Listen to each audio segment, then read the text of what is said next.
Hi, I'm Dave Forehand. We're in the garden at the Dallas Arboretum, and today I wanted to talk about some of the really neat pumpkins and squash that are displayed here. We have 52 different varieties of pumpkin squash and gourds, and what you might not know, and a lot of folks don't know, that some of these are edible, and not only edible, but really good to eat.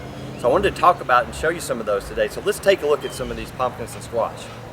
All right, we have a great assortment of some of our pumpkins and squash here. You know, all of these look very decorative, and that's an interesting point. You know, you can purchase all of these, create a great display, and at the end of the season your display turns into a food source, because all of these that you see in front of me are edible right here. And I'd like to go through and talk about some of these. These are some of my favorites and some that are considered the best for food quality. First up here is the Marino di Chiago. This is a great Italian pumpkin, kind of squash somewhere in the middle there. You would look at it and probably never think this would be an edible one, but it's a great old-fashioned Italian one that's used in pasta preparation, and real nice dark orange flesh inside, so it's a really good one. Next one we have here is called the Triamble. You see the three little lobes kind of pulled together, another of the bluish gray pumpkins. This is a good one. It's an heirloom variety from Australia.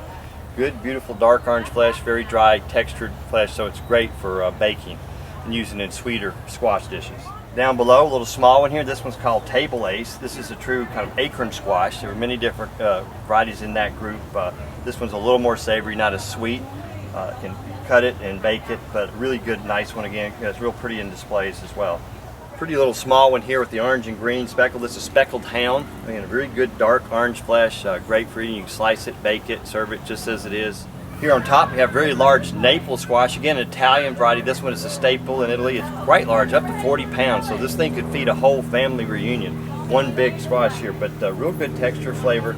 This one you'd cut up and bake, and you'd have to freeze a lot of it and use for later. Here just below the Naples we have the banana jumbo squash, or pink banana squash, sometimes called pink banana jumbo squash. A lot of different ways it's described, but every way you describe it, it's a great edible. Again, beautiful color on the skin. Again, 30 to 40 pounds, so very large. Down below here, last but not least, the one I want to highlight is the Gerundale. This is a true, wonderful, edible pumpkin. This one's a good size, beautiful for display, and considered one of the best of all. It's a great substitute for pumpkin. Instead of using a traditional pie pumpkin for your pumpkin recipes, this is a great choice.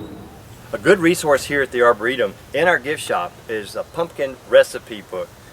Really nice thing, a little takeaway. It's got great recipes that have been tested by our volunteers here at the Arboretum, so they're guaranteed to be tasty. So all of these different things we've described, you can find ways to cook these here and use the pumpkins using this cookbook. So take a look at us in the gift shop. Again, thank you for visiting the Arboretum.